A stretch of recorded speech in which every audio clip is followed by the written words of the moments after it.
लेने वाले को जरूरत हो तो भिखमंगा है? लेने वाले को जरूरत हो तब तो वो मांगता है। जब देने वाले को देने की जरूरत हो और वो इतना काटे कि दिए बिना रहा न जाए, तो ये तो हुई वस्तु की बात। तो वस्तु देना, तो जिनके लिए वस्तु में बहुत महत्व बुद्धि है उनके लिए है। फिर क्रिया देना, क्रिया देना माने उसके लिए सेवा करना, परिश्रम करना, उसके लिए रास्ते में झाड़ू लगाना, उसके लिए रोटी बनाना, उसके कपड़े धोना, यानी उसकी चर्चा भी नहीं है। ये चर्चा वस्तु देने की नहीं है, ये चर्चा काम करने की नहीं है, ये चर्चा तो शरीर देने की है। निवेदितात्म लोक वेदत्वा, जिसको हम मैं बोलते हैं ना, आत्मा माने मैं हो, आत्मा माने मैं, आत्मा माने स्वयं, आत्मा माने अपना आपा। निवेदित आत्मा होने का अर्थ है अपने आप को भगवान के चरणों में अर्पित करना। तो अब अपना आपा क्या? देखो, श्रवण जो है वो तो केवल गुण का या नाम का या रूप का प्रशंसा से संबंध रखता है। वर्णन आया है श्रीमद् भागवत में कि रुक्मिणी ने विदर्भ नगर में नारद के मुख से केवल भगवान के गुणानुवाद का श्रवण किया था। श्रुत्वा गुणान भुवन सुंदर शृण्वताम ते निर्विश्य कर्ण विवरैर हरतोंगतापम। अद्भुत ही है श्रीमद् भागवत में ये जो पत्र है, रुक्मिणी ने जो संदेश भेजा है कृष्ण के नाम से, अद्भुत है। श्रुत्वा गुणान भुवन सुंदर शृण्वताम ते निर्विश्य कर्ण विवरैर हरतोंगतापम रूपम दृशाम दृशिमताम अखिलार्थलाभम त्वय्यच्युता विशति चित्तमपत्रपम में। हे भुवन सुंदर, हे अच्युत, मैंने तुम्हारे गुण सुने हैं। उनकी क्या महिमा है कि जो उन गुणों को सुन लेते हैं, उनके कान के छिद्रों के मार्ग से वे गुण हृदय में प्रवेश करते हैं और वहां जाकर सारे पाप ताप को हर लेते हैं। जो रग रग में जलन हो रही है, जो अंग अंग में मिलन के लिए जो जलन हो रही है, उस अंग ताप को वे हरण कर लेते हैं। और रूप कैसा है आपका? तो सुना क्या है कि मैंने सुना है कि आपका ऐसा रूप है, मैंने देखा नहीं है। रूपम दृशाम दृशिमताम अखिलार्थ लाभम। आंखों के लिए आपके रूप ऐसे हैं, नेत्रों के लिए आपके ऐसे रूप हैं, ऐसा रूप है आपका नेत्रों के लिए कि आंख वालों को यदि आंखों से वो रूप देखने को मिल गया तो उनके लिए धर्म, अर्थ, काम, मोक्ष, परमार्थ सब मिल गया, उनके लिए कुछ पाना शेष ही नहीं रह गया। इसलिए त्वय्यच्युता विशति चित्तमपत्रपम में, इसलिए श्याम सुंदर, भुवन सुंदर, मेरा मन निर्लज्ज होकर तुम में प्रवेश कर रहा है। कीर्तनम, जब से तुम्हारा नाम सुना है, कृष्ण नाम जब ते श्रवण सुन्योरी माई भूली री भवन हूं तो बावरी भैरी। नाम सुनने को मिला, रूप सुनने को मिला, गुण सुनने को मिला, और तब से कृष्ण कृष्ण कृष्ण कृष्ण। बारंबार यही स्मरण हो रहा है, वो नंदनंदन, वो श्याम सुंदर। ब्रीडाम विलोडयति लुंचति धैर्यम आर्य भित्तिम भिनत्ति परिलुम्पति चित्त वृत्तिम। ब्रीडाम विलोडयति, हमारी ब्रीडा को, लज्जा को आलोडित कर देता है, मथ देता है। लुम्पति धैर्यम, हमारे धैर्य का लोप कर देता है। आर्य भित्तिम भिनत्ति, आर्यों की जो मर्यादा है, भित्ति है, उसको तोड़ देता है। तो नामनैव यस्य कलितम श्रवणोपकंठे, नाम सुनने से उसके ये गति होती है। तो देखेंगे तो क्या होगा? तो कीर्तन स्मरण, बस जब देखो जब उसी का स्मरण हो रहा है। स्मरण माने स्मर का पूर्व रूप। संस्कृत में स्मर बोलते हैं काम को, स्मर माने काम। असल में ये इसके साथ मौत लगी हुई है, इसीलिए स्वमर को ही स्मर बोलते हैं। ये तो पंडितों की रीति बोलने की होती है, कहीं शब्द के अर्थ को दबा देते हैं। इसमें भी एक प्रकार का समर होता है, इसलिए भी इसको स्मर कहते हैं। ये स्मर का रूप पूर्व रूप है स्मरण, जिसकी याद ज्यादा आवे, जिसमें गुण का आरोप ज्यादा होवे, जो बहुत बारंबार बारंबार अपने मन में आवे, उसके लिए चाह भी जरूर आवेगी, मिलन की आकांक्षा भी जरूर होगी। स्मरणम पाद सेवनम, लेकिन गौरव का भाव बना रहेगा। पांव छूएंगे हो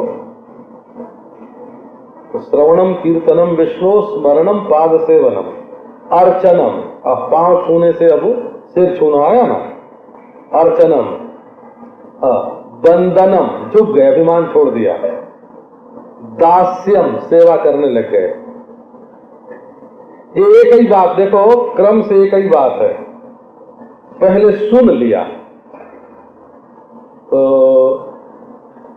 तो बोले भाई जब से उसके बारे में श्रवण किया तो पहले ही श्रवणन में गुणन में श्रवण, पहले ही जाय मिले गुणन में श्रवण, कान जाके उनके गुणों में मिल गए। फिर रूप सुधा मधि कीन्हे नयनहु पयान है, फिर उनके रूपामृत में हमारी आंखें जाके डूब गई।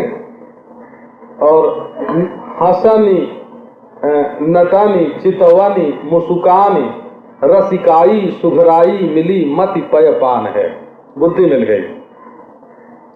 मोहि मोहि मोहन मयूरी मन मेरो भयो, हरिचंद भेदन परत पहचान है। प्राण भय कान्हमय, कान भय प्राणमय, कान भय प्राणमय, हियमे न जानी परे कान है ही प्राण है। कान और प्राण दोनों मिल करके एक हो गए। दो परे पैया, दो लेत हैं बलैया, उन्हें भूल गई गैया, उन्हें गागर उठाई हो। तो देखो क्रम से श्रवण ने क्या किया, पहले कान में गुण आए और उसने जीभ पर कब्जा कर लिया, कृष्ण कृष्ण कृष्ण। ये पहले कान पकड़ा गया हो, जब कान पकड़ा गया तो जीभ पर उसने कब्जा कर दिया। जो सुनते हैं वो बोलते हैं कृष्ण कृष्ण कृष्ण, बड़ा प्यारा नाम, बड़ा मधुर नाम। फिर क्या हुआ, स्मरण हुआ। स्मरण के बाद पाद सेवनम, पांव छूने का अभ्यास हो गया। फिर पूजा करने लगे। अर्चनम वंदनम, अभिमान टूट गया। दास्यम, सेवा में लग गए। और उसके बाद क्या हो गया, बोले आत्मनिवेदनम, सख्यम आत्मनिवेदनम। दास्य से मैत्री का भाव आ गया और मैत्री का भाव जो है वो आत्मनिवेदन पर ले गया। तो सख्य के बाद जो आत्मनिवेदन है ये मधुर भाव है। मधुर भाव है माने ऐश्वर्य का भाव इसमें बिल्कुल मिट गया। तो दास्यम सख्यम आत्मनिवेदनम, पहले तुम स्वामी हो, हम तुम्हारे सेवक हैं, यहां से प्रारंभ होता है। दास्य में वात्सल्य अपने आप ही आ जाता है ना। सुख पहुंचे जैसे बच्चे के सुख का जैसे ध्यान रखते हैं वैसे प्रभु के सुख का ध्यान रखते हैं। फिर सख्य आ जाता है, मैत्री हो जाती है। मैत्री अपनी ओर से नहीं आती, इसमें बड़ी विलक्षण बात है। जो खुद गले लगना चाहेगा है ना, हाँ, वो चाहेगा छूना पांव और लगा लिया जाएगा गले से, ये उसकी पद्धति है। दास से अपनी ओर से आवेगा और भगवान की ओर से सख्य आवेगा।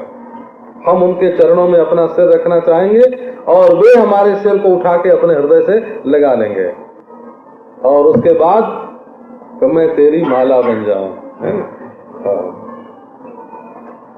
पूजा और पूजापा प्रभु पर है, इसी पुजारिन को समझो। भाव की बात है तो वो आत्मसमर्पण हो गया। आत्मसमर्पण का अर्थ हुआ मैं का समर्पण। अब मैं का समर्पण कैसे होता है तो थोड़ा ध्यान देने लायक है। ये आत्मनिवेदन जो है ये बहुत हल्की फुल्की बात नहीं है। माने इसको लोक की दृष्टि से, विषय भोग की दृष्टि से इसको नहीं देखना चाहिए। ये मान लेना कि ये मकान तुम्हारे लिए है, ये मोटर तुम्हारे लिए है ना, ये धन तुम्हारे लिए है, ये नहीं। तो ये सारी सेवा तुम्हारे लिए, कर्म तुम्हारे लिए है, परिकर्म जितना कर्म होता है सब तुम्हारे लिए है। तो ये शरीर तुम्हारे लिए है। देखो अब आगे बढ़ो, का ये प्राण तुम्हारे लिए है, तुम्हारे लिए जीना, तुम्हारे लिए कर्म। आत्मनिवेदन में शरीर का निवेदन और फिर प्राण का निवेदन। अब प्राण का निवेदन होने के बाद भी मनी राम जो है वो कभी इधर उधर यात्रा करते हैं, तो बोले नहीं संकल्प मात्र का निवेदन हो जाए। संकल्प मात्र का निवेदन क्या हुआ कि जितने संकल्प उठे उसी के लिए, दूसरी ओर सम्यक्त्व की कल्पना छूट जाए। उत्तम के यश बस मन माही, सपने हुआन पुरुष जग नाही। उत्तम पतिव्रता उत्तम सती कौन है? जिसकी दृष्टि में फिर दूसरा पुरुष, दूसरा पति, दूसरा पुरुष राय नहीं। तो अब देखो उत्तम के यश बस मन माही, सर्वोत्तम स्थिति इसमें क्या हुई कि सम्यक्त्व की कल्पना है। तो बहुत लोग संसार में, ब्रह्मा भी हैं और विष्णु भी हैं और महेश भी हैं, इंद्रादि देवता भी हैं, परंतु सर्वोत्तम पुरुषोत्तम के सिवाय दूसरा कोई नहीं है। पुरुषोत्तम जो अपना इष्ट देव है उसके सिवाय दूसरा कोई उत्तम नहीं है। ये मन में ये दृढ़ निश्चय हो गया कि यही सर्वोत्तम है, प्रीति करने योग्य है, तो यही है। तब इसके लिए जैसे अपने बालक के लिए ये ख्याल होता है ना कि अब दूध पिलाने का समय हो गया है ना, अब सुलाने का समय हो गया। जैसे अपने मित्र के लिए ख्याल होता है कि अब इसको खिलाने का समय हुआ। यदि आज सखी जो प्रीतम पाऊं, है ना, एक उसमें जो बिहार, ब्रज बिहार, असली ब्रज बिहार है ना नारायण स्वामी का, आज सखी जो प्रीतम पाऊं। आज अगर वे हमको मिल जाएं तो हम क्या करेंगे उनके साथ? तो ये करेंगे, ये जो मन में आता है ना, ऐसे ही बारंबार मन में आना, ये मन का निवेदन हुआ। ये नहीं कि पूजा के समय बैठे और कह दिया कि तुम्हें माता के पिता तुम्हें 5 मिनट के लिए आत्मनिवेदन कर दिया, वो नहीं। ऐसा तो हमने वृंदावन में देखा, बिहारी जी के मंदिर में जाते हैं ना, तो दर्शन करने के लिए ठीक फाटक के सामने खड़े होते हैं। वो एक और बिहारी जी रहते हैं और समझो दाहिने हाथ की ओर फाटक रहता है, तो फाटक के सामने जूता निकाल के आते हैं। तो एक बार बिहारी जी की ओर देखते हैं, तुम्हें माता च पिता तुम्हें, और फिर नजर घूमी तो जूते की ओर देख लिया, और तुम्हें वो बंधुष्ट सखा तुम्हें वो मुंह से बोलते भी गए, है ना। तो ये स्थिति नहीं।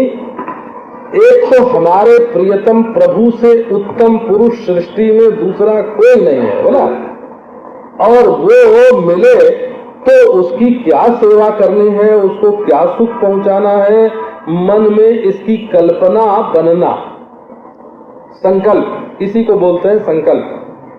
तो मन कोई मूर्त पदार्थ नहीं है ना। आप लोगों के पास मन तो है ना, सबके पास। बिना मन का यहाँ कैसे कोई कैसे आवेगा। लेकिन आपको मालूम है मन की लंबाई चौड़ाई कितनी है? 4 अंगुल का मन होता है कि 1 बित्ते का होता है कि 1 हाथ का? 1 अंगुल चौड़ा होता है कि 2 अंगुल? मन की लंबाई चौड़ाई मालूम है? अच्छा, मन का रंग मालूम है कि काला कि नीला कि पीला कैसा होता है? अच्छा, मन का वजन मालूम है? 1 मासा, 1 रत्ती, 1 चटाक। आजकल का जो वजन है ना, वो तो हमको याद ही नहीं आता है। किलोग्राम है, ऐसा ही होता है ना, किलोग्राम ही है कोई।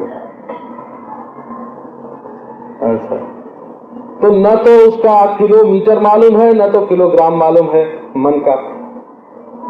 कितनी लंबाई चौड़ाई, कितना वजन, क्या रंग रूप मालूम नहीं है। तो जिस चीज का वजन, लंबाई चौड़ाई और रंग रूप तुमको मालूम नहीं है, वो भगवान को कैसे अर्पण करोगे? तो और तुम्हारी मुट्ठी में है नहीं, तो तुम्हारे मन तुम्हारा है मुट्ठी में कि जिसको चाहे उसको दे दें। तब भगवान को निवेदन कैसे किया जाएगा? तो मन ऐसे निवेदन किया जाएगा कि तुम संकल्प सारे उसी के लिए करो। उससे ऐसे मिलेंगे, उससे ऐसे हंसेंगे, उससे ऐसे खेलेंगे, उसको ऐसी माला पहनावेंगे, उसको ऐसा चंदन लगावेंगे, उसके साथ ऐसे नाचेंगे, उसके साथ ऐसे बैठेंगे, ऐसे गावेंगे, ऐसे हंसेंगे। ये मन का संकल्प ही मन का रूप है। इसलिए भगवान को मन दे दिया। बोले जाके मंदिर में कह आए कि हे भगवान, हमने अपना मन तुमको दे दिया है, और फिर चले आए कि दे दिया मन का। ऐसे नहीं मन दिया जाता है। मन तब दिया जाता है जब मन के सारे संकल्प ही भगवान को दे दिए जाएं, उन्हीं के लिए सारे संकल्प किए जाएं। तो ये भी एक निवेदित आत्मा हुआ। अब समझो कि एक निवेदित आत्मा बुद्धि का निवेदन है। तो हमारे भक्तों में और वेदांतियों में यही समझो कमजोरी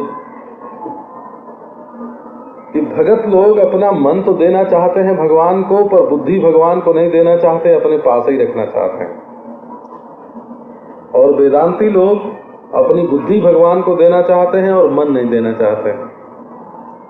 जैसे देखो, एक वेदांती होगा तो गीता खूब पढ़ेगा बोला, लेकिन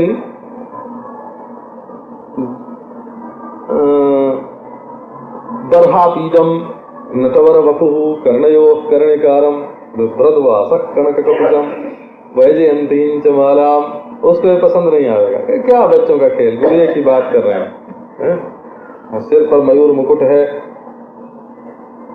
नटवर वपु है, कानों में कर्णिकार के पुष्प हैं, पीतांबर धारण किए हुए हैं। बोले अरे इससे क्या मतलब है? तो वो तो निराकार निर्विकार एक रस निर्धर्मक सर्व जगत का कारण है। बोले बुद्धि तुम्हारी बड़ी तेज है, लेकिन मन अभी तुम्हारा भगवान में नहीं लगता है बोला। इसीलिए वासना रहेगी संसार की और बुद्धि लगेगी ब्रह्म में। तो पूरी बुद्धि नहीं लगेगी, क्योंकि वासनाएं खींच लिया करेंगे। और इधर महाराज बुद्धि तो लगती है व्यापार में है? और मन लगाते हैं मुरली मनोहर पीतांबरधारी श्याम सुंदर में, है ना। गीता नहीं पढ़ेंगे हो? तो बोले क्या करके आए? चोर जार शिखामणि का पाठ करके आ रहे हैं तो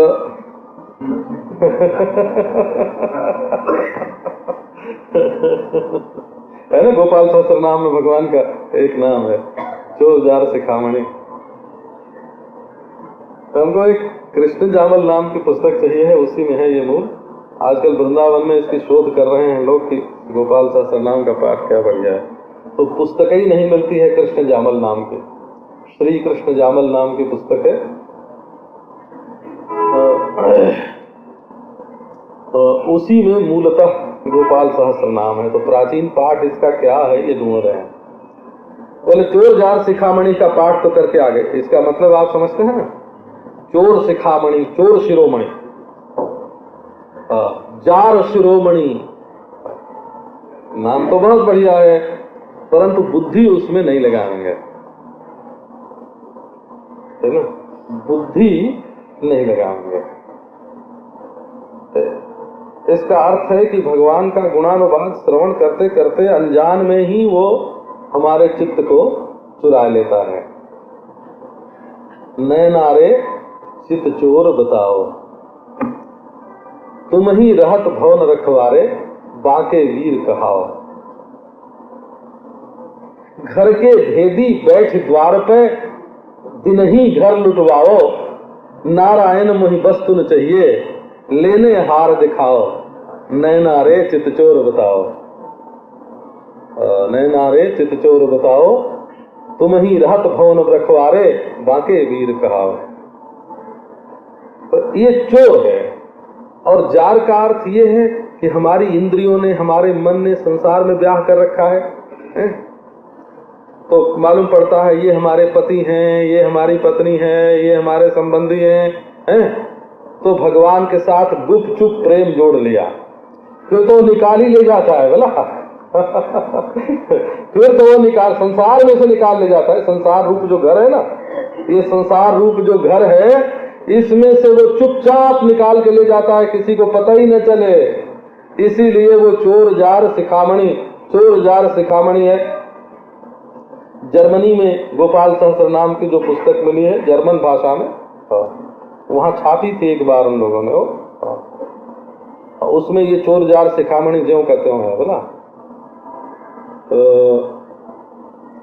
अब बुद्धि, मन तो बहुत लगाते हैं पर बुद्धि नहीं लगाते, और जो बुद्धि लगाते हैं, जो गीता पढ़ते हैं, वो चोर जार शिखामणि से बचते हैं। और जो चोर जार शिखामणि का पाठ करते हैं, वो अनादिमत परम ब्रह्म असत तन्नासद उच्यते से बचते हैं।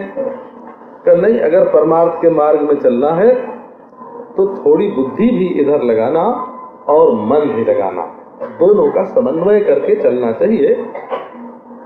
तो मन की बात तो बताई कि जितने संकल्प उठे वो उन्हीं के लिए उठे। हाँ, ऐसी माला पहनावेंगे उनको, ऐसा आज ऐसा श्रृंगार करेंगे। हाँ, आज राधा रानी का श्रृंगार श्याम सुंदर का कर देंगे, आज श्याम सुंदर का श्रृंगार का राधा रानी का कर देंगे। कोटि काम गुलाम भय, जब कान हुए भानु लली बनी आई।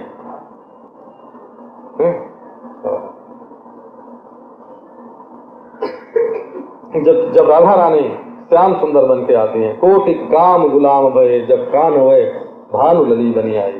तो ये बात है। और बुद्धि का किस रीति से उनको सुख पहुंचावें, कैसे? आनंद मात्र कर पाद मुखोदरादि। श्याम सुंदर का जो पांव है वो किस धातु का है? मूर्ति जो होती है ना, वो पत्थर की होती है बोला, पत्थर का बना हुआ होता है उसमें पांव। और जो चित्र होता है वो तो रंग का बना हुआ होता है। और मनुष्य के हाथ पांव काहे के होते हैं? तो बोले हड्डी मांस श्याम के होते हैं। और श्याम सुंदर के हाथ पांव काहे के बने होते हैं? बोले केवल आनंद नामक जो धातु है उसी धातु के बने हुए आनंद के। पांव भी आनंद, हाथ भी आनंद, सिर भी आनंद, पेट भी आनंद, छाती भी आनंद। और जस्य इंद्रियाणि निखिले इंद्रिय वृत्तिमन्ते। आंख भी सूंघती है और नाक भी देखती है और पांव भी देखते हैं और आंख भी चलती है। क्या विचित्र है! जस्येन्द्रियाणि निखिलेन्द्रिय वृत्ति मंति।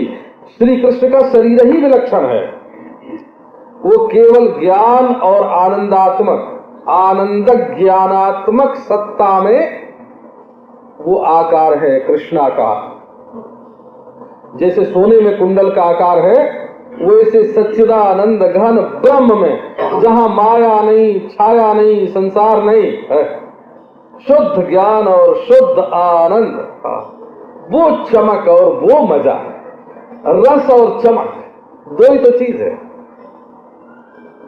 उनके पांव पर किसी ने फूल चढ़ाया तो नाखून ही उसकी गंध सूंघ लेता है और नाखून ही उसके सौंदर्य को देख लेता है, और नाखून में जो भगवान की बुद्धि है ना, वही चढ़ाने वाले के भाव को भी देख लेती है। बोला जस्येन्द्रियां, उसको आंख को तकलीफ देने की जरूरत नहीं।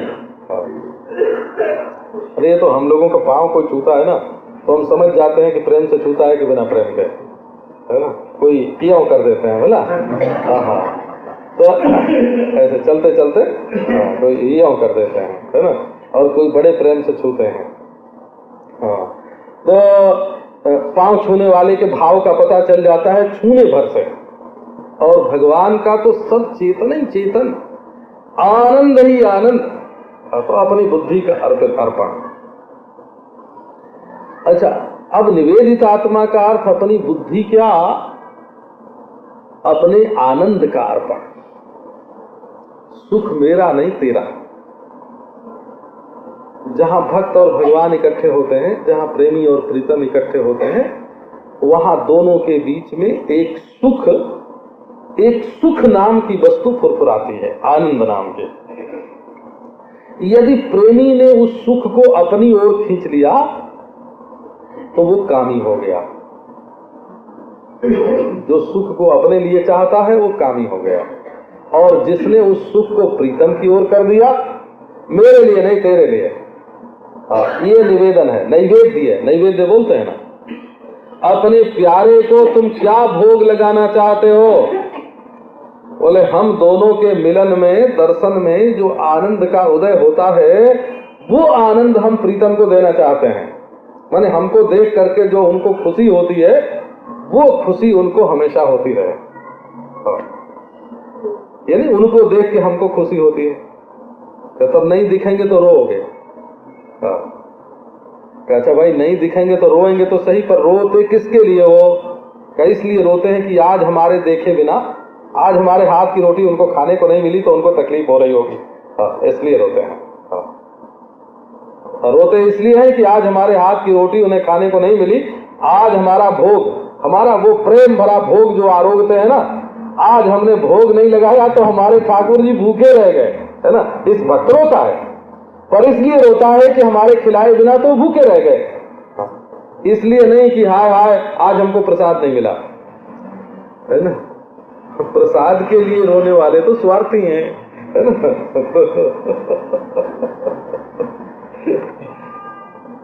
हाँ, तो आनंद का, अपने आनंद का भोग भगवान को लगा देना, ये सबसे बड़ा योग है। हो अब ये देखो कि संसार के धन, संसार के कर्म, संसार के संबंधी शरीर के साथ संबंध रखते हैं, और शरीर में प्राण है ना, प्राण के भीतर मन, मन के भीतर बुद्धि, बुद्धि के भीतर भी सुख की भावना, ये सब जिस अहम के आश्रित रहते हैं, ये सबके भीतर एक अहम है, और उसी अहम के आश्रित ये सब के सब रहते हैं।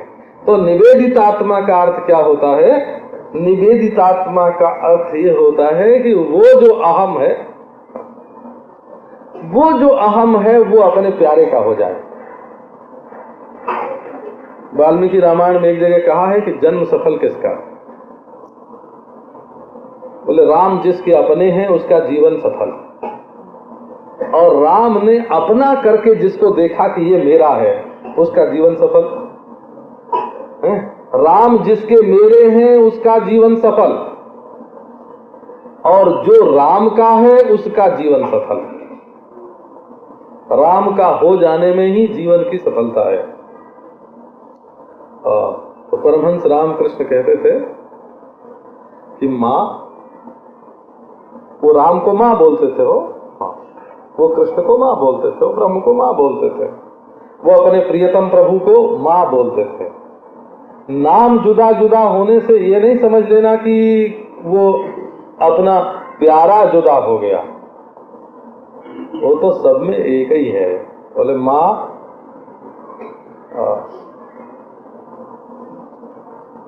जब कभी भी जहां कहीं भी जो कुछ भी मैं था सो तेरा, और अब जो कुछ हूं सो तेरा, और आगे जो कुछ होऊंगा सो तेरा। ये मेरा मैं मेरा नहीं तेरा है। निवेदितात्मा विचिकीर्षितो में, श्रीमद् भागवत में जो श्री कृष्ण भगवान ने उद्धव को उपदेश किया है ना, उस उपदेश में ये आखिरी बात है, यदा पुमान त्यक्त समस्त कर्मा निवेदितात्मा विचिकीर्षितो में तदा मृतत्वं प्रतिपद्यमानः मयात्म भूया यच कल्पते वै। आखिरी उपदेश का आखिरी अंश समझो ये, यदा पुमान त्यक्त समस्त कर्मा।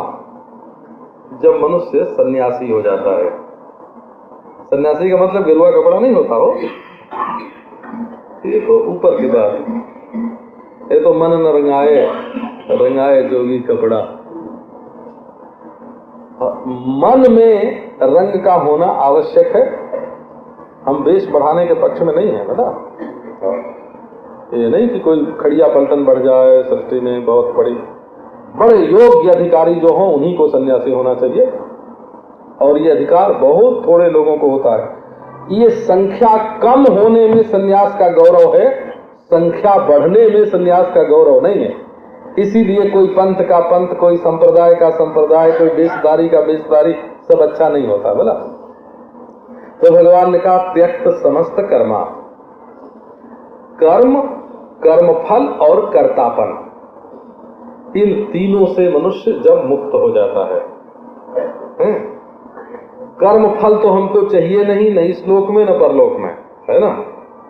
और कर्ता स्वयं भगवान है, मैं हूं नहीं, इसलिए कर्म के साथ हमारा कोई संबंध नहीं रहा है।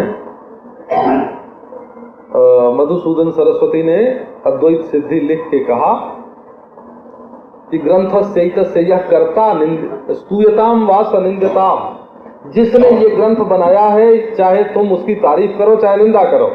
अद्वैत सिद्धि के अंत में श्लोक है ये, ग्रंथस्यैतस्य यः कर्ता स्तूयताम वा सनिंद्यताम। इस ग्रंथ का जो कर्ता है उसकी चाहे निंदा करो चाहे स्तुति करो। मयि नास्तेव कर्तृत्वम अखंडानुभवात्मनि, मुझ में तो कर्तापन है ही नहीं, मैं अखंड अनुभव स्वरूप हूँ। यत् कृतम यत् करिष्यामि, ये निवेदन देखो, आत्मनिवेदन। यत् कृतम यत् करिष्यामि तत्सर्वम न मया कृतम त्वया कृतम तु फलभुक् त्वमेव मधुसूदन। हे मधुसूदन, जो कुछ किया, जो कुछ करूंगा, वो सब मैंने नहीं किया, न मैं करूंगा, तुमने किया है और तुम ही करोगे। इसलिए उसका जो फल हो सो भी तुम्हारे ही पास जाए, उसका फल हमारे पास नहीं आवे। भोगो फल, है ना, तुम ही फल भोगो, हमको नहीं चाहिए। श्री रामानुजाचार्य जी महाराज का एक श्लोक है, बहुत अद्भुत है।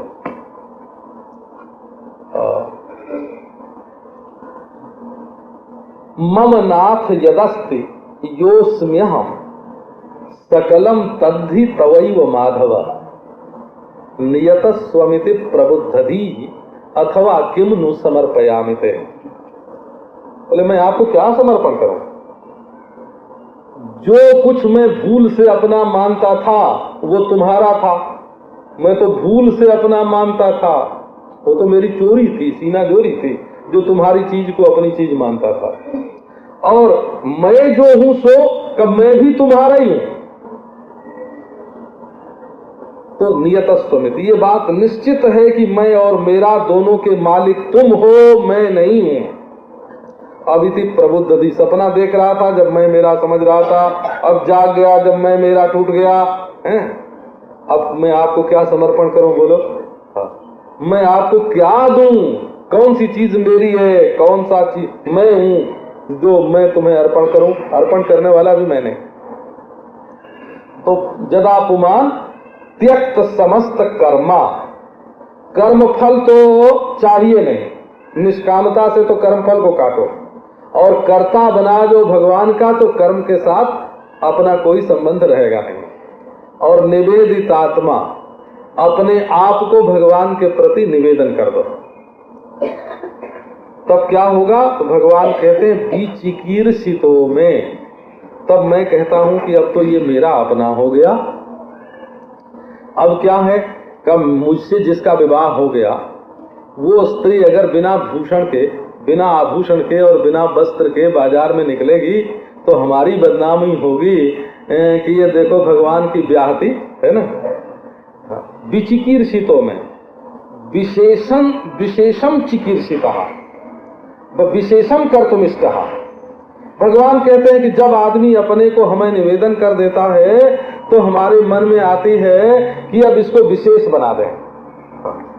तब ये होता है, इसको सद्गुणों का भूषण दे दो, इसको इसके अंतःकरण में सत्कर्मों का भूषण दे दो, इसके शरीर में है, इसके शरीर को सुंदर बना दो, सुंदर साड़ी पहनाओ है, इसके श्रृंगार की सब सामग्री इसको दे दो। समझो एक कंगाल का बेटा था, उसको किसी भले आदमी ने गोद ले लिया।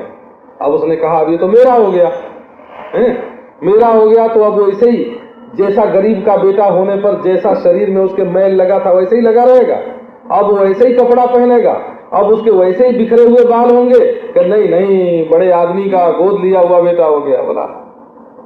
तो निवेदित आत्मा विचिकीर्षितों में, जब मनुष्य निवेदित आत्मा होकर के मेरे पास आता है, अपने आप को मेरे प्रति निवेदन कर देता है, तब मैं चाहता हूं कि अब इसको विशिष्ट बना दो, विशिष्ट बना दो, मन संसार में इसकी किसी से आसक्ति न रहे, है ना, कोई गंदा काम इससे न हो, है बिल्कुल आभूषण श्रृंगार करके सुंदर सजा के मैं उसको रखना चाहता हूं। बोले जब मैं उसको सजा लेता हूं तब क्या होता है? अमृतदामृतत्वम प्रतिपद्यमानः, तब उसको खाने के लिए भी मामूली चीज नहीं, दाल रोटी नहीं, भगवान कहते तब मैं उसको अमृत पिला के रखता हूं। अरे जिसकी माँ भगवान, जिसका माँ सर्वेश्वर है, उस बच्चे को पीने के लिए अमृत मिलता है हो। जो ईश्वर की पत्नी निवेदिता आत्मा है ना, लक्ष्मी की सौत होके, बिना लक्ष्मी का सौत हुए कोई नारायणी कैसे बनेगा? लक्ष्मी का सौत होने का अर्थ क्या है आप समझे? कि हमको लक्ष्मी नहीं चाहिए, यही लक्ष्मी का सौत होना है।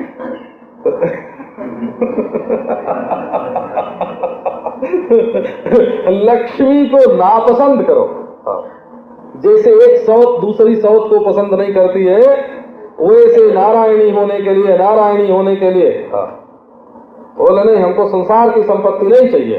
एक लक्ष्मी होती है वो भगवान के वक्षस्थल पर रहने वाली नारायणी, वो तो भगवत स्वरूप है बोला, उसका तिरस्कार, उसका अनादर नहीं किया जाता है, वो तो भागवती शक्ति है और भगवान से मिलाने वाली है। और ये जो महाराज माया वाली लक्ष्मी है ना, एक माया की लक्ष्मी होते, माया की लक्ष्मी होते। हमारे वृंदावन में एक लड़की रहती थी पहले इसलिए कहता हूं कि कोई 15-1 बरस से हमारा मिलना हुआ नहीं, ये भी नहीं मालूम है ठीक कि वृंदावन में है कि नहीं है। तो वो उस समय कोई 17 बरस से मौन थी, अब से 15 बरस पहले वो 17 बरस से मौन थी। कभी कभी साल 6 महीने काष्ठ मौन भी रहती थी। काष्ठ मौन माने इशारा भी नहीं करना। आजकल तो लोग हे नाथ करके हैं, श्री कृष्ण गोविंद हरे हरे हे नाथ हैं, ऐसे दांत डपट लेते हैं ना, लड़ाई भी कर लेते हैं, ऐसा मौन नहीं, बिल्कुल काष्ठ मौन रहती थी कभी। काष्ठ मौन रहती थी, किसी से बोलना नहीं, किसी की ओर देखना नहीं, बरस बरस 6 महीने ऐसे रहती और फलाहार करती थी। 17 बरस से मौन थी, फलाहारिणी थी। तो उसके यहाँ हम गए प्रसाद पाने को। तो मैंने उससे पूछा कि तुम अकेले कृष्ण का क्यों रखती हो चित्र, मूर्ति रखती अकेले कृष्ण की, तुम अकेले क्यों रखती हो? तो बोली कि और कोई रहेगा तो फिर मैं कहाँ रहूंगी। तो वही साउथ वाली बात हुई ना, अगर और कोई रहेगा तो मैं कहाँ रहूंगी। तो लक्ष्मी को नहीं चाहना, लक्ष्मी को नहीं चाहना, भगवान को चाहना। विचिकित्सितों में अपने आप को भगवान के प्रति निवेदन कर दिया। अब भगवान तुम्हें खाने पीने को क्या देंगे? बोले अमृतत्वम प्रविपद्यमाना, मृत्यु का डर छूट गया, रोग का डर छूट गया, योग वियोग का डर छूट गया, काब तो अमृतत्व की प्राप्ति हुई। तदात्म भूया यच कल्पते वही, तब ये मनुष्य परमात्मा से एक हो जाता है। तो ये निवेदित आत्मा होना जो है, निवेदित आत्मा अपने और ईश्वर के बीच में एक सूत भी न रहे। हारो नारो वितक कंठे मया विश्लेष भीरुणा। बोले भाई जब प्रियतम से मिलना था तो हमने हार अपने गले में से निकाल के अलग रख दिया। क्यों? कि हम दोनों के बीच में वो ना आ जाए। तो देखो प्रेम की ये प्रकृति है। प्रेम की क्या प्रकृति है? निरावरण करना प्रेम की प्रकृति है, अद्वैत करना प्रेम की प्रकृति है, मिला देना प्रेम की प्रकृति है, आत्मा और परमात्मा के द्वैत को मिला देना ये प्रेम की प्रकृति है। तो निवेदित आत्मा होने से भगवान पहले तो वस्त्र देते हैं, आभूषण देते हैं, भोजन देते हैं और फिर अपने साथ ही रखते हैं, वो अपने साथ ही रखते हैं, अलग नहीं करते हैं। अब ये आत्मनिवेदनम जो है ये माधुर्य की सीमा पर आत्मनिवेदन भक्ति पहुंचती है। ये पहले साधन रूप होती है और पीछे ये स्वयं सिद्ध रूप हो जाती है। अब अच्छा कल की बात सुना दें।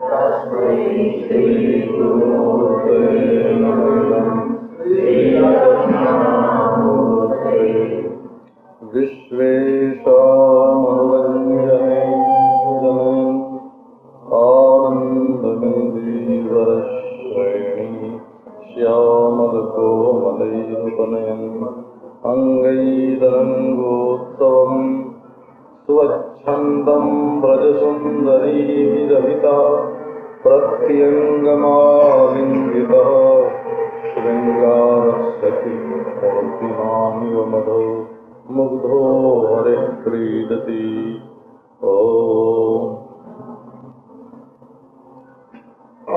कहानौ चिंता न कार्य निवेदितात्मलोक वेदत्वात्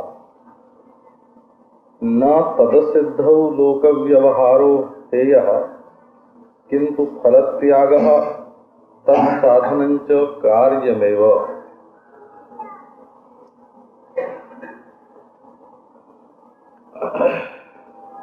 ये बात बताए कि जब भगवान की भक्ति करने लगे तो लोक हानि की चिंता नहीं करनी चाहिए,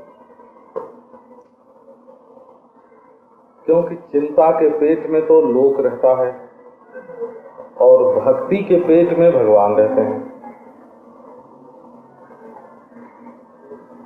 तो यदि भक्ति की जगह पर अपने हृदय में चिंता बसाओगे तो सारा संसार तुम्हारे दिल में आके बैठ जाएगा, और चिंता की जगह पर यदि अपने हृदय में भगवान को बसाओगे भक्ति को बसाओगे तो भगवान आके तुम्हारे हृदय में बस जाएंगे।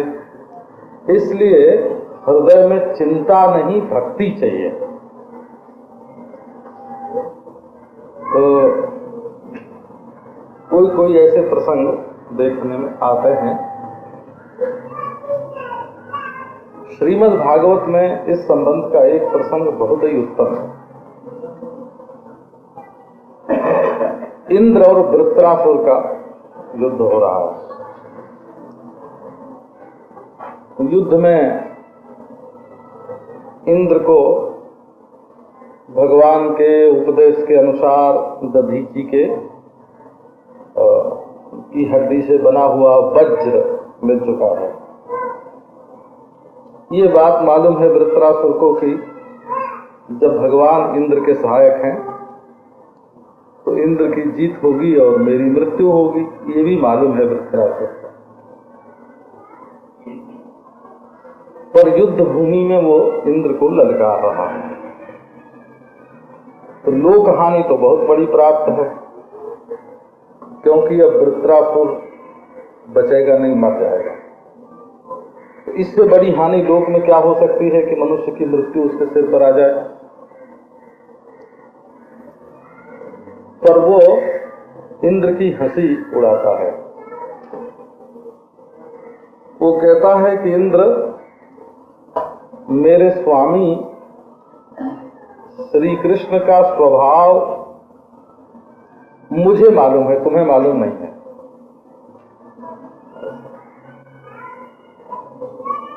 त्रैवर्गिकायास दिघात मस्मत् पतिर विधत्ते पुरुषस्य शक्र ततो नुमेयो भगवत प्रसादः सुदुर्लभो किंचन गोचरो न्ययी। वो कहते हैं, हे इंद्र, हमारे जो हृदयेश्वर हैं, हमारे पति हैं भगवान, वो त्रैवर्गिक आयास का विघात कर देते हैं। माने जब हम धन कमाने के लिए चलते हैं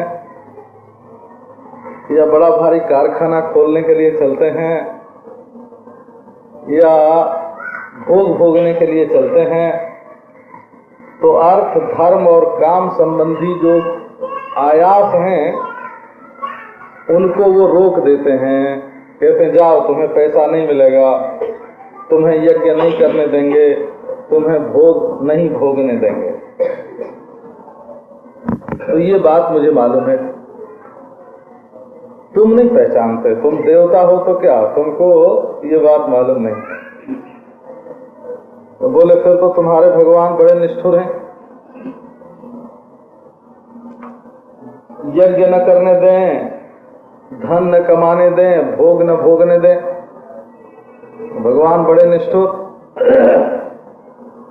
तो कहता है, नहीं, ततो नुमेयो भगवत प्रसादः।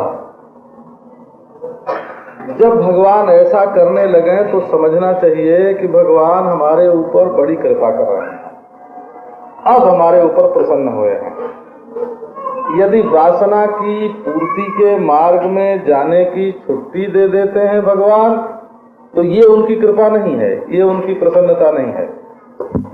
जब वो चारों ओर से वासनाओं को खींच करके, समेट करके अपनी ओर ले आते हैं, तब समझना कि ये भगवान की प्रसन्नता, ये भगवान की कृपा है। दूसरे के पास अगर भगवान भेज देते हैं तो ये उनकी कृपा नहीं है।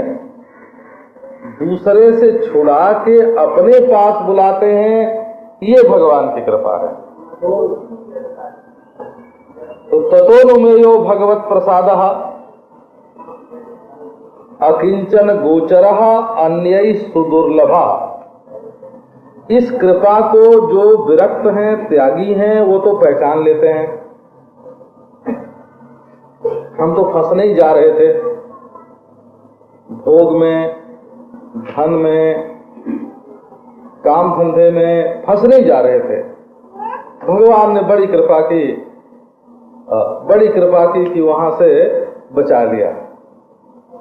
तो इस बात को कौन पहचानेगा कि जो त्यागी होगा, जो वैराग्यवान होगा, वो इसको पहचान लेगा, और जो संसार की ही वस्तुओं को चाहता है, भगवान की कृपा उसकी पहचान में नहीं आ सकती। हमारे एक सिंधी मित्र हैं, वो जब पाकिस्तान बना तब आए इधर, तो यहाँ आके जो जो काम उन्होंने शुरू किया, पहले कारखाना शुरू किया, फिर कारखाना नहीं चला तो कपड़े की दुकान शुरू की, फिर परचून की दुकान शुरू की। जो जो शुरू करें उसमें उसमें घाटा, सब में नुकसान। तो एक दिन आए तो बोले कि हमको तो बड़ा आनंद है स्वामी जी। तो क्या आनंद है कि भगवान हमारे नाम को पहचानते हैं। जिस दुकान में मेरा नाम पड़ा और उसमें घाटा आया, हाँ, भाई का नाम हो तो नहीं आवे, लड़के का नाम हो तब नहीं आवे, पर उनका नाम हो तो घाटा आवे। बोले हमारे नाम को भगवान पहचानते हैं। वो कहते हैं अब इसको हम व्यापार में नहीं लगने देंगे, हैं? तो वो बैठ गए हो, बस वृंदावन में रहते हैं, भजन करते हैं। फिर उनको कुछ वो मिल गया, क्लेम में दिल्ली में मकान मिल गए बहुत सारे, 4 मकान मिल गए उनको। तो उससे इतनी आमदनी होने लग गई कि उनके कुटुंब का सब पालन पोषण ठीक ठीक होता है, व्यापार भी चलता है। लेकिन जब उनका नहीं चला ना, हाथ पांव पीट के थक गए, कर्ज न मिले हो, जिनका पैसा उनके पास रखा था उसको चुका न सके, तब वो कहते थे वाह वाह वाह, भगवान हमको पहचान गए, हमारा नाम जानते हैं, तभी तो जहां जहां हमारा नाम आता है वहां वहां हमको घाटा देते हैं। भगवान को हमारा नाम तो मालूम है। तो ऐसे भजन करते थे।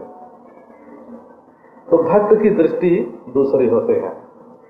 यस्याहम अनुग्रहणामि हरिष्ये तद्धनम सनई।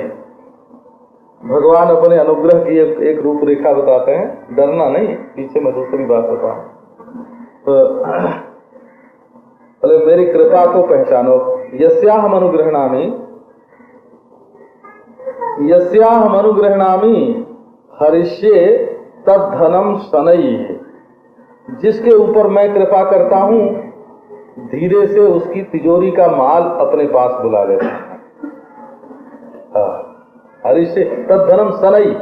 शनई माने उसको पता ही नहीं चलता कि क्या हो गया। और मैंने पढ़ा, एक बुढ़िया जो है वो अपने जेवर की पोटली बना के और अपने सिर के नीचे सोई थी। तो जब रात को सो गई तो चूहे उस पोटली को धीरे धीरे खींच के बिल में ले गए।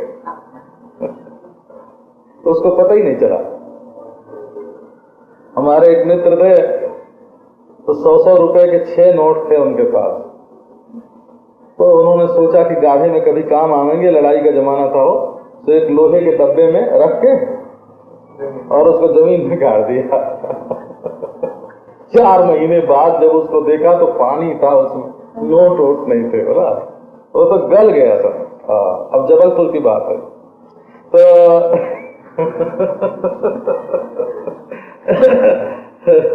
नारायण को पता ही नहीं चला कि कब सरक गया। धीरे से सरका लेते हैं। फिर वो काम शुरू करता है कि अच्छा पहले की पूंजी चली गई तो अब काम धंधा शुरू करो। तो सजदा विदथोद्योगा, काम धंधा भी एक एक करके चौपट करते हैं। तो बोले फिर बंधु बांधवों के साथ जाता है कि तुम हमारी मदद करो।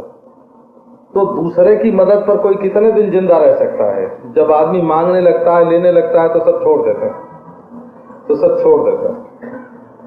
अब कोई मददगार नहीं मालूम हुआ। तो बोले अब ईश्वर के सिवाय और कोई नहीं। अरे बाबा, ये काम अगर 6 महीने पहले कर लेते ना कि ईश्वर के सिवाय और अपना कोई नहीं है, तो क्या मजा आ जाता, ईश्वर को इतनी गड़बड़ नहीं करनी पड़ती। पहले ही कर लो कि ईश्वर के सिवाय अपना दूसरा कोई नहीं है,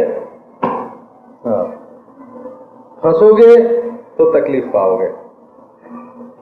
तो अब ये कहो कि भगवान हमेशा इसी तरह की कृपा करते हैं, नहीं, ये बात नहीं है। तब तो लोग डर जाएं, भक्ति न करे कोई भगवान की, क्योंकि लोग संसार की संपत्ति के लिए भगवान की भक्ति करते हैं। आया है, कौन है भगवान के समान उदार, धाना मुष्टि मुचे कुचेल मुनये धत्ते स्म वित्ते शताम। एक मुट्ठी चावल लेकर के आने वाले और उस फटे चीथड़े पहनने वाले ब्राह्मण को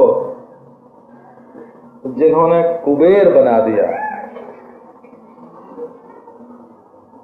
धाना मुष्टि मुचे, आ करके एक मुट्ठी चावल चिवड़ा जिसने श्री कृष्ण को दिया, दिया कहाँ छीन लिया है। धाना मुष्टि मुचे कुचेल मुनये, उसके पास तो कपड़ा भी नहीं था, मैला कुचैला था। उसको धत्ते स्म वित्ते शताम, बोले कुबेर की सारी संपत्ति उठा के सुदामापुरी में डाल दो। ध्रुव ने 6 महीने तो ध्रुव ने तपस्या की थी ना, भक्ति की थी। तो उसको महाराज इतना बड़ा साम्राज्य अर्पित किया और अविनाशी पद दिया।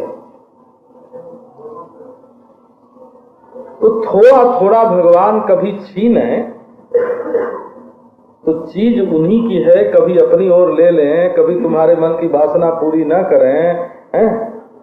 तो ये नहीं समझना कि भगवान तुम्हारे साथ कोई अन्याय कर रहे हैं, कोई कठोरता कर रहे हैं। दुखी तो उस दिन होना चाहिए ना जिस दिन तुम्हारे घर में अन्याय से बहुत पैसा आ गया। उस दिन दुखी होना चाहिए था कि अरे हमारे घर में ये कोई विपत्ति का दूत आया है। जिस दिन गया उस दिन का दुख तो है ना, उस दिन क्यों दुखी होना, वो तो जैसे आया था वैसे चला गया। जिस दिन गलत आया उस दिन दुखी होना चाहिए था। तो भक्त की महिमा ये है कि वो लौकिक हानि से चिंता नहीं करता है, क्योंकि उसने अपना शरीर भी, अपना लोक भी, अपना वेद भी, अपना शील स्वभाव भी सब ईश्वर के अर्पण कर दिया है, निवेदन कर दिया है। जैसे राखो वैसे ही रहो। हमारे भक्त लोग कहते हैं जैसे रखे हो वैसे ही रहो। हे प्रभु, तुम जैसे रखोगे मैं ठीक वैसे रहूंगा, तुम्हारी खुशी में मैं खुश हूं। जब अपनी खुशी आती है तब भक्त भक्त नहीं रहता, प्रेमी प्रेमी नहीं रहता, शिष्य शिष्य नहीं रहता, है ना? संबंध वर्जक, उसकी खुशी में खुश होना यही संबंध है। तो अब कहो भाई ऐसी बेफिक्री तो हमारे जीवन में नहीं आती है कि हम सब तुम्हारे ऊपर छोड़ दें। जब तक मनुष्य में कर्तापन है कि मैं ये करता हूं तो ये होता है, ये करता हूं तो ये होता है, मनुष्य में जब तक कर्तापन बैठा हुआ है तब तक वो सब ईश्वर पर छोड़ नहीं सकते। बोले तुम करते हो हम भी करते हैं, तुम कुछ ज्यादा करते हो हम थोड़ा करते हैं, पर करते दोनों हैं। ऐसा और ग्वाल बाल कहते थे ना कृष्ण से कि तुमने अकेले थोड़ी गोवर्धन उठाया है, हमने भी तो लठिया लगा रखी है। तो वैसे जब तक जीव में अपने कर्तापन का अभिमान है कि मैं भी करता हूं, तब तक वो ईश्वर के भरोसे सब कुछ नहीं छोड़ सकता। तो असल में तो ये अभिमान ही छोड़ना चाहिए। सब बेफिक्र हो जाओगे। और फकीरी उसी का नाम है। फिक्र फाक फकनी करे ताको नाम फकीर। फकीर किसको कहते हैं? जो फिक्र को फाक जाए। फिक्र फाक फकनी करे ताको नाम फकीर। फकीर उसको कहते हैं जो फिक्र को फाक के फकनी बनाया जाए। तो बोले भाई इतनी बेफिक्री तो नहीं आती है। अच्छा नहीं आती है तो ये बात भी भगवान से रोज रोज कहो कि हे भगवान, ये तो मैं समझता हूँ आपकी कृपा से कि फिक्र हमें नहीं तुम्हें है। अपने कर्म सो जो उतरों गो पार, तो पे हम करतार करतार तुम काहे के। अगर अपने कर्म से ही हम पार जाएंगे तो हम करतार, नाव खेने वाले हम हैं, करतार तुम काहे के हैं। तुम करता काहे को हो? सृष्टि के कर्ता कैसे हो, करतार कैसे हो? मैं करता। इसलिए निवेदन रोज करना प्रभु से कि हमारे जो अभिमान आता है, हमारे जो चिंता आती है, वो मिटा दो। लेकिन भागना नहीं। पलायनवाद ईश्वर को पसंद नहीं है। पलायनवाद इसको बोलते हैं। अरे बड़ी फिक्र होती है तो काम ही छोड़ दो। काम छोड़ने से तो आलस्य आवेगा, प्रमाद आवेगा, निद्रा आवेगी, निकम्मापन आवेगा, है खाली मन, शैतान का घर। जिसका दिल खाली रहता है ना, उसके घर में शैतान आके, खंडहर में भूत रहते हैं। ये तो आप जानते हैं ना, कोई मकान खंडहर पड़ा हो तो उसमें आके भूत बस जाते हैं। तो अपने दिल को सूना सूना खंडहर कभी नहीं बनाना चाहिए, उसको भर के रखना चाहिए। तो जब मन बेकार होता है ना, जब जिंदगी में बेकारी होती है, तब उसमें बुराइयां आकर के फलती फूलती हैं।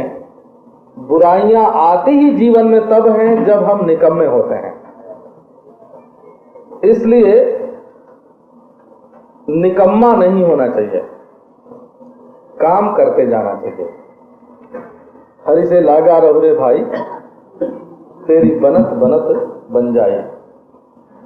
न तद सिद्धो लोक व्यवहारो है। यहाँ किसी ने कहा अरे हमारी फिक्र तो नहीं छूटती है, तो जाओ हम काम धंधा छोड़ देंगे, हैं? बोले नहीं, काम धंधा मत छोड़ो, काम धंधा करते रहो। न तद सिद्धौ, तद सिद्धौ माने निश्चिंतता, या असिद्धौ तस्याह निश्चिंतताया असिद्धौ। यदि वो निश्चिंतता सिद्ध नहीं होती है, लोक हानि होने पर चिंता हो जाती है। 10 रुपए गए और बस दिमाग में वही वही वही घूम रहा है। हमारे एक मित्र हैं, तो एक बार वो हनुमान जी की प्राप्ति का साधन करने लगे। अभी वो वृंदावन में हैं, रहते हैं। 40 दिन का अनुष्ठान था कुल, और उस अनुष्ठान में नियम ये था, कुल नियम ही उसका ये है कि याद हनुमान जी की आनी चाहिए। मंत्र कितना जपा जाए ये नियम नहीं है, स्मरण हनुमान जी का अधिक से अधिक होवे, ये उसका नियम है।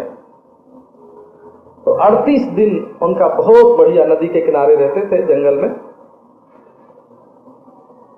जंगल और फिर नदी का किनारा, छप्पर डाल लिया, वहीं रात को रहते थे और वहीं जप करते थे और हनुमान जी की याद करते रहते थे। 40 दिन का अनुष्ठान। 38वें दिन की जब रात्रि आई तो महाराज 2 चोर उनके सामने आके खड़े हो गए, काले काले, और डंडा लिए और शरीर में खूब तेल वेल मालिश करके, चिकने चिकने बिल्कुल, और डंडा लेके खड़े हो गए और बोले अपनी लोटिया और ये थारी और ये आटा, ये कपड़ा, ये 2-4 रुपए 10 रुपए जो यहाँ रख छोड़ा है तो सब दे दो, नहीं तो खूब मारेंगे तुमको। अब वो महाराज डर गए और कह दिया कि लेके चले जाओ। और लेके तो चले गए, लेकिन उसके बाद वो कहते हैं कि जब हम भजन करने बैठे ना माला फेरने, तो हनुमान जी की याद ना आवे, वही दोनों काले चोर सामने आके खड़े हो जाए, बस वही काले काले काले। अब वो विघ्न पड़ गया। होनी थी हनुमान जी की सिद्धि, लेकिन स्मरण में ये विघ्न पड़ गया। ऐसे ही होता है वो। एक बार, दूसरी बार फिर उन्होंने शुरू किया, उन्होंने ही शुरू किया, तो अब की उन्होंने कोई सामग्री नहीं रखी, न लोटा न थाली, बस दिन में खा लेते थे और बस ऐसे ही रहते थे, कोई सामान नहीं। मचान, नदी में मचान गाड़ के उसके ऊपर छप्पर डाल लिया उस पर रहने लगे। तो फिर बहुत मजे की बात हुई।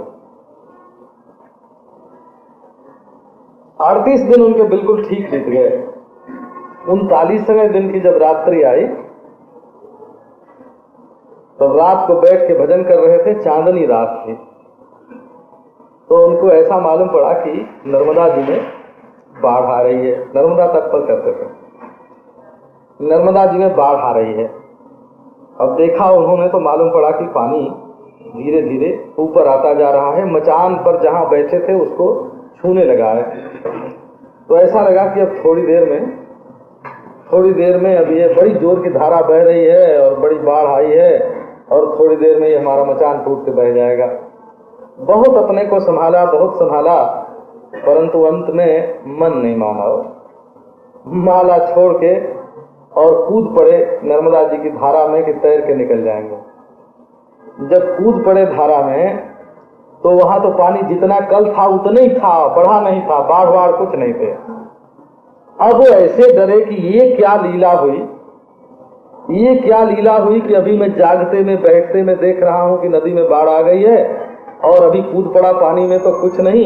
अब वो बिल्कुल थर थर कांपने लग गए। फिर हनुमान जी की फिर याद भूल गई। बाद में किया उन्होंने, वो तो ये अनुष्ठान में जो डर जाता है ना, डरना जो है ये बहुत खतरनाक है।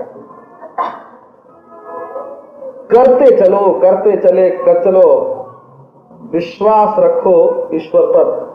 उसके हाथ इतने मजबूत हैं और इतने लंबे हैं कि अगर तुम कहीं कुएं में भी गिर पड़ोगे, तो कुएं में वो तुमको गोद में लेने के लिए पहले से नीचे मौजूद मिलेगा। तुम गिरोगे कुएं में और ये समझोगे कि पता नहीं नीचे कैसा ईंट होगा, पत्थर होगा, सांप होगा, बिच्छू होगा, पता नहीं कहाँ गिरेंगे। तुम तो ये सोचते होगे, और उधर जब नीचे जाओगे तो बिल्कुल वो दोनों हाथ से गोद में ले लेगा, वो तुम्हें गोद में उठाने के लिए बिल्कुल कुएं में बैठा होगा। और उसके हाथ इतने लंबे हैं उसके हाथ कि उतना गहरा कुएं नहीं हो सकता कोई। वो कहां से कब कैसे निकाल लेगा। तो इसके लिए क्या करना, इसके लिए अपना जो धर्म है उसको कभी नहीं छोड़ना चाहिए। जो हठ राखे धर्म को, सही राखे करतार। धर्मो रक्षति रक्षिता। तुम अपनी ओर से धर्म की रक्षा करो तो धर्म तुम्हारी रक्षा करेगा। कोई लोक व्यवहार मत छोड़ो। ये नहीं कि हमें चिंता आ जाती है तो हम चिंता के कारण ही छोड़ दें, न रहेगा बांस न बजेगी बांसुरी, ऐसे मत करो। लोक व्यवहार करते जाओ और ईश्वर का भरोसा रखो कि वो हमको बेफिक्री देगा। तब देखो, यही भक्ति मार्ग में और ज्ञान के मार्ग में ये फर्क है। थोड़ा ध्यान देना तो पता लगेगा। ज्ञान मार्ग त्वम पदार्थ की प्रधानता से होता है, माने उसमें जीव को प्रयत्न करके आवरण भंग करना पड़ता है। तो जिसको प्रयत्न करके तत्व ज्ञान के द्वारा आवरण भंग करना पड़ता है, उसको तत्व ज्ञान के लिए सारी तैयारी भी करनी पड़ती है। तो तैयारी में संन्यास भी करना पड़ता है, निवृत्ति है, त्याग है, वैराग्य है ना। ये छोड़ो वो छोड़ो वो छोड़ो, छोड़ना ही छोड़ना खास है, वो ज्ञान मार्ग में छोड़ना जो है वो खास साधन है। तो बाहर भी छोड़ना, भीतर भी छोड़ना, फिर बुद्धि में भी छोड़ना, नेति नेति नेति नेति क्या है? त्याग कई साधन है। उड़िया बाबा जी महाराज जब विरक्त भ्रमण करते थे, लकड़ी का एक कमंडलू उनके पास, ये नारियल वाला नहीं, नारियल वाला तो वो रखते भी नहीं थे, लकड़ी का कमंडलू रखते। लकड़ी का बस एक कमंडलू उनके पास और कुछ नहीं, दंड भी छोड़ दिया था। बस गंगा किनारे घूमते घूमते घूमते एक शूलटंकेश्वर नाम का स्थान है काशी में, विश्वविद्यालय से 5-4 मील अलग, बिल्कुल एकांत, वहां मंदिर छोड़ के और कोई चीज नहीं। हम 2-3 बार, बड़ा मोटा शिवलिंग है और बस गंगा जी हैं और एक कुटिया बनी हुई है। वहां आए और उनके मन में ये ख्याल हुआ कि देखो इतना दिन घर द्वार छोड़े हो गया और ईश्वर को कुछ मिला नहीं, ये सब फालतू ही है। तो जाके शंकर जी के, जहाँ बहुत मंदिर क्या है ऐसे ही है साधारण सा, तो वो पांव लगा के बैठ गए और ये निश्चय किया कि अब आज 24 घंटे में अगर कोई अनुभव नहीं होगा तो ये शरीर गंगा जी में डाल देंगे। तो शंकर जी प्रकट हुए उस मूर्ति में। नेति नेति थी वाक्य न शेषितम यत् परम पदम निराकर्तुम अशक्यत्वात् तदस्मीति सुखी सुखी भव। शंकर भगवान ने कहा कि न इति न इति, यह नहीं यह नहीं। इस वाक्य से सबका निषेध कर देने के बाद जो परम पद शेष रह जाता है, अपना आप ही शेष रहता है। बस ये समझो, सबको ना ना बोल सकते हैं पर अपने को ना नहीं बोल सकते। अगर दूसरा कोई दूसरे लोक में ईश्वर हो तो उसको भी ना बोला जा सकता है। अगर अब प्रकट ईश्वर हो, है ना, प्रत्यक्ष ना हो, परोक्ष हो गए, तो उसको भी ना बोल सकते हैं, लेकिन अपने को ना नहीं बोला जा सकता। तो सबका निषेध करने पर, जो नेति नेति कर देने पर जो अपना आपा शेष बच जाता है, निराकर्तुम अशक्यत्वात्, उसको कोई काट नहीं सकता। तो तदस्मीति सुखी भव। शंकर जी बोले कि वो मेरा स्वरूप है, इसलिए सुखी हो जाओ। नेति नेति नेति के द्वारा निषेध करो। निषेधावधि जो है वो अपना परम स्वरूप है। तो कर्म छोड़ो, है ना, भोग छोड़ो, अर्थ छोड़ो, कर्म छोड़ो, देह में जो पंचकोश है उसको छोड़ो, है ना, पंचभूत की बनी जो सृष्टि है उसको छोड़ो, छोड़ने वाली बुद्धि को छोड़ो। ये न त्यजसी तत्यज। कौन सी सेवा करोगे? कि जो तुम कराओगे सो करेंगे। झाड़ू लगाने से लेकर के और तुमको लोरी देकर सुलाने तक की जितनी सेवा है सब मैं करने को तैयार, है ना। तुम जो कराओ सो ही करेंगे। हमारा कोई अपना संकल्प नहीं, अपना स्वार्थ नहीं, अपना कर्म नहीं, अपना भोग नहीं, अपना योग नहीं है, बस तुम ही तुम। तो बोले भक्ति की विशेषता देखो ये है कि लोक वेद कर्मन न्यासा, जितने लौकिक और वैदिक कर्म हैं उनको भगवान के प्रति अर्पित कर दो। ये त्याग नहीं है। अर्पण में और त्याग में फर्क होता है। त्याग होता है कर्म को छोड़ देना और अर्पण होता है कर्म को करते रहना, लेकिन उस कर्म का जो फल है ना, सो भगवान को अर्पण करो। जैसे एक आदमी वकालत करता है तो वकालत छोड़ करके वेदांत का श्रवण मनन निधि ध्यासन करने के लिए ऋषिकेश गया, ये एक साधन हुआ, ये ज्ञान का साधन हुआ। वकालत छोड़ दिया और चला गया श्रवण मनन निधि ध्यासन करने के लिए ऋषिकेश। और एक व्यक्ति वकालत तो करता है पर वकालत से जितने पैसे आते हैं, है ना, वो सब भगवान की सेवा में लगा देता है ना। तो उसने अपनी नौकरी, अपनी सेवा, अपना परिश्रम भगवत सेवा में लगा दिया ना, अब उसको वकालत करते समय भी ये याद रहेगा कि हम किसके लिए ये वकालत कर रहे हैं, अपने लिए कि उसके लिए। तो ये स्मृति की प्रधानता से भक्ति होती है बोला, और विरक्ति की प्रधानता से ज्ञान की साधना होती है। विरक्ति माने लगाव ही छोड़ दिया जाए, तो छोड़ने की प्रधानता ज्ञान में है और पकड़ने की प्रधानता भगवान से पकड़े जाने की प्रधानता ये भक्ति में है। तो न्यास का अर्थ हुआ कि भगवान के प्रति अर्पण किया। तो जब अर्पण किया हुआ कर्म है निवेदितात्म लोक वेदत्वात्, अब दोनों सूत्रों की संगति लगाओ का हमने अपने लोक वेद और शरीर को भगवान के प्रति अर्पित किया है। जब अर्पित किया है तो छोड़ने का तो प्रश्न ही नहीं आता। बोले वाह, ये देह की वजह से हमको बहुत चिंता होती है और संसार और कुटुंब की वजह से बहुत चिंता होती है, धन दौलत की वजह से बहुत चिंता होती है, काम धंधे की वजह से बहुत चिंता होती है, तो छोड़ो इनको, चलो जंगल में। बोले अब तुम छोड़ने वाले कौन हैं? जब तुमने पट्टा लिख दिया पहले कि ये मेरा नहीं तुम्हारा है और मैं भी मेरा नहीं तुम्हारा हूं, तो अब तुमको छोड़ने का हक कहाँ रहा? छोड़ने का तो अब अधिकार ही नहीं रहा, है ना? क्योंकि दूसरे की चीज तुमने संभाली है। ये लोक भगवान का, ये वेद भगवान का, ये शरीर भगवान का, ये मन प्राण है, ये तुम्हारा अहम भगवान का। अब इसको तुम छोड़ने वाले कौन होते हो?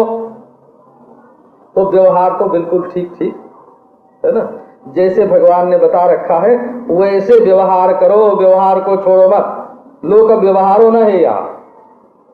बोले चिंता होती है, भगवान का स्मरण छूट जाता है, चिंता होती है, हम काहे को लोक व्यवहार करेंगे? ऐसे लोक व्यवहार को आग लगा दो जिससे भगवान की चिंता छूट जाती है और संसार की चिंता होती है। ऐसे व्यवहार को लेके हम क्या करेंगे? नहीं, व्यवहार तो तुमको दिया है भगवान ने। रोटी बनाने की सेवा तुमको भगवान ने दी है, कपड़ा बनाने की सेवा तुमको भगवान ने दी है, झाड़ू लगाने की सेवा तुमको भगवान ने दी है। अब ये तुम संसार की ये सेवा मत छोड़ो। तो चिंता तो होती है कि चिंता होने में कुछ तुम्हारी गलती है। गलती क्या है कि असल में जैसा समर्पण होना चाहिए वैसा समर्पण तुमने किया ही नहीं है। तुम्हारे समर्पण में त्रुटि है। क्यों चिंता होती है? जब माल अगले का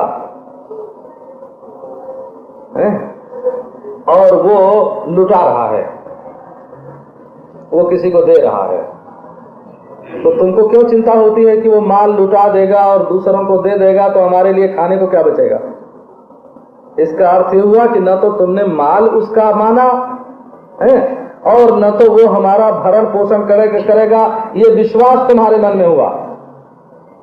तो भाई फल त्याग तत्साधनंच कार्यमेव।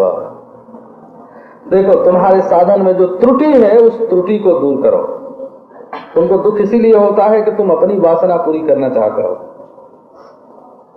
अपनी वासना जो पूरी करना चाहता है उसी को दुख होता है। जो प्रभु की वासना पूरी करना चाहता है उसको दुख क्यों होगा? बोले भाई प्रभु को भी वासना होती है।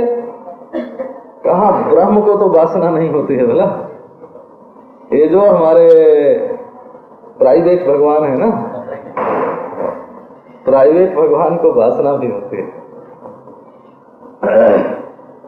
तो कहते हैं कि यदि भगवान हमसे कुछ न कभी मांगे, है ना, ये न बतावें कि खाने में हमको क्या पसंद है और पहनने में हमको कौन सा कपड़ा पसंद है और हमको सिर में लगाने के लिए कौन सा तेल पसंद है ना, अगर ये हमारे भगवान ना हमको बतावें तो हम यही समझेंगे कि हमारी सेवा उनको पसंद नहीं, हमारा प्रेम उनको पसंद नहीं। देखो सेवा लेना भी, सेवा देना ही प्रेम नहीं है, सेवा लेना भी तो प्रेम है ना। जब प्रभु देखते हैं कि सेवा किए बिना इसका दिल फट रहा है, ये व्याकुल हो रहा है, इसकी आंखों से आंसू आ रहे हैं, तो वो अपनी विरक्ति को छोड़ करके, अपनी निष्कामता को छोड़ करके अपने भक्त के लिए सकाम हो जाते हैं, सराग हो जाते हैं और वो चाहते हैं। तो फल त्याग का अर्थ ये फल। फल का अर्थ है जब हम कोई काम बाहर करते हैं संसार में, तो उससे हमारे मन पर एक असर पड़ता है। अब हम संस्कृत भाषा के जो कठोर शब्द है ना, उनको छोड़ देते हैं। आप फल शब्द का अर्थ समझो। जैसे आपने किसी गरीब को दान किया, तो दान करने से आपके मन में एक तरह की खुशी आवेगी, असर पड़ेगा कि अच्छा काम किया। और किसी को गाली दे दी तो बाद में ग्लानि होगी कि हाय हाय आज तो बुरा काम हो गया है। तो ये जो चित्त में ग्लानि होती है, वो गाली देना रूप जो बुरा काम है ना, उसका फल है। वो आके तुम्हारे साथ चिपक गया, हाय हाय आज मैंने गाली दे दी। अच्छा, और किसी को 5 रुपया दे दिया तो मन में खुशी हुई, तो वो खुशी आके तुम्हारे चित्त पर चिपक गई। ये जो अहम के साथ आकर के गाली देने का या दान करने का जो तुम्हारे चित्त में असर हुआ, और वो असर माने संस्कार हो, हाँ, असर माने वो काम दान तो 1 मिनट में कर दिया, लेकिन उसका न सरकने वाला जो असर हुआ, न सरती, जो उसका प्रभाव पड़ा, जो उसकी छाप पड़ी तुम्हारे दिल पर, है ना, वो तुम्हारे साथ जुड़ी, वो अहम के साथ प्रतिफलित हो गई। माने उसमें तुम्हारा अहम फलित हो गया। अहम फलित हो गया, ओहो हमने बड़ा बढ़िया काम किया या हमने बहुत बुरा काम किया, इसी को बोलते हैं फल। तो काम तो किए जाओ, लेकिन आत्मतुष्टि और आत्मग्लानि जो है, वो अपनी तरफ न बुला के प्रभु की तरफ भेजो। तो वे ग्लानि भी भेजें कि ग्लानि नहीं, जब बताओगे ना कि ये बुरा काम हो गया, तो बताने से तुष्टि होगी, बताने से तुष्टि होगी, वो तुष्टि प्रभु की ओर भेजो।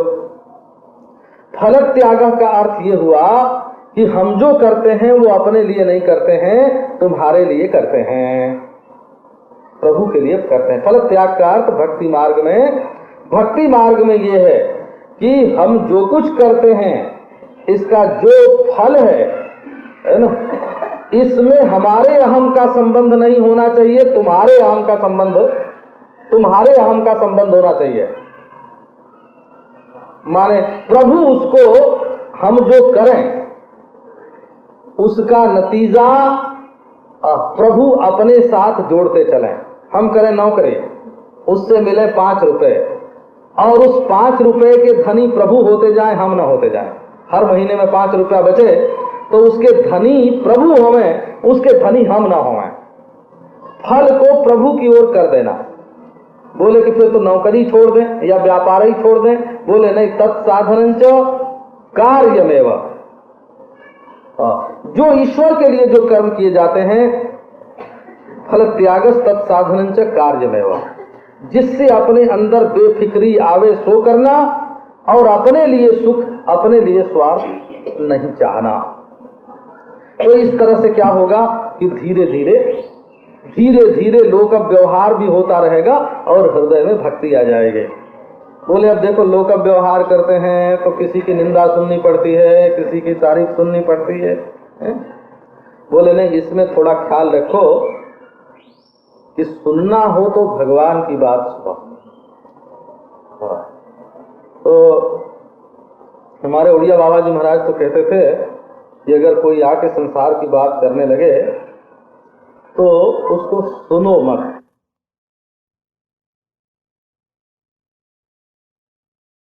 तो उन्हें आदत नहीं, अब वो आदत न होने से हमें तकलीफ हो, तो हमने अपना ध्यान दूसरी तरफ कर दिया। अब वो घंटे भर बोलते गए, मैं हाँ हाँ करता गया, है ना। अब क्या कह गए तो सुना ही नहीं। बाद में उन्होंने पूछा कि आपकी क्या राय है, मैंने कहा बहुत बढ़िया।